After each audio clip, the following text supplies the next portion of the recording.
Vocês devem ter ouvido falar que foi divulgado nos últimos dias a taxa de inflação oficial para o mês de novembro. Ela ficou negativa, menos 0,21%. Isso significa que ao longo de um ano, dos últimos 12 meses, a inflação está por volta de 4% ao ano, abaixo inclusive da meta oficial, né, que é de 4,5%. Mas isso não tem nenhum mérito, nenhuma virtude da política econômica, da política monetária. De maneira nenhuma. A redução dos índices de inflação, nesse caso, ela só foi causada pela recessão. Você não tem atividade produtiva, você não tem atividade econômica, e isso faz que os preços baixem. O que a gente tem de especial para o Brasil é que, apesar desse quadro recessivo, a taxa de juros ela continua muito elevada. Então, em qualquer país do mundo, por exemplo, nos Estados Unidos ou na União Europeia, depois da crise de 2008, 2009, com a chegada da recessão, a primeira medida que os governos tomaram foi reduzir a taxa oficial de juros pelos bancos centrais. Ela chegou, inclusive, a ficar negativa. O Brasil, ao contrário, continua sendo o paraíso do financismo. Quer dizer, continuamos mantendo oficialmente a maior taxa de juros do mundo e, além disso, os bancos privados e também o Banco do Brasil, a Caixa Econômica, os bancos oficiais, continuam praticando o maior spread do mundo.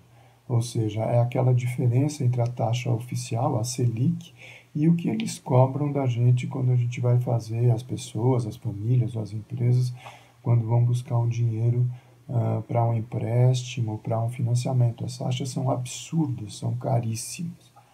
Então, o que acontece quando se fala na necessidade da independência do Banco Central, isso virou um mito, na prática isso já existe. Quer dizer, o Banco Central ele é independente do governo, ele é independente da maioria da população. E, na prática, ele obedece aos interesses do próprio sistema financeiro. Tanto que há muitos mandatos você tem ocupando a presidência do Banco Central pessoas que são banqueiros, que são ligados ao sistema financeiro. O atual, por exemplo, Ilan Goodfried, até anteontem, ele era presidente, autodirigente, diretor do Banco Itaú.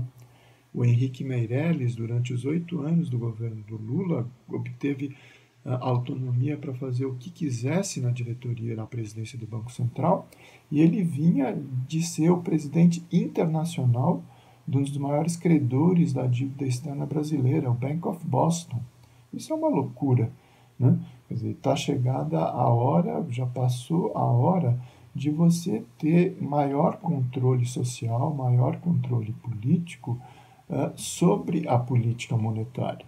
Porque, mais uma vez, o que acontece? Se lança a mão do discurso de que o banco precisa ser neutro, que o banco precisa ser independente. Só que ele não é independente dos interesses do sistema financeiro. Tá certo? Quer dizer, o Banco Central, que deveria ter por função fiscalizar os abusos das instituições financeiras, muito pelo contrário, ele acaba ratificando, corroborando as práticas prejudiciais que os bancos e as instituições financeiras têm sobre o conjunto da população. Além disso, uma outra questão muito importante é que as pessoas enchem a boca para tecer loas e elogios, né, ao Banco Central americano, por exemplo, como modelo. Só que todo mundo esquece que o Fed, o Banco Central norte-americano, ele tem 2 mandatos. Ele deve controlar a inflação através da política de juros, mas também ele deve trabalhar para manter o nível de atividade, para reduzir o desemprego. Se essa medida fosse também adotada aqui no Brasil, o que seria muito importante, nesses 2 anos de extrema recessão, da maior queda da atividade da nossa história, o Banco Central também já deveria ter baixado para praticamente zero a Selic, que atualmente ainda se mantém num nível extremamente elevado de 6,5%.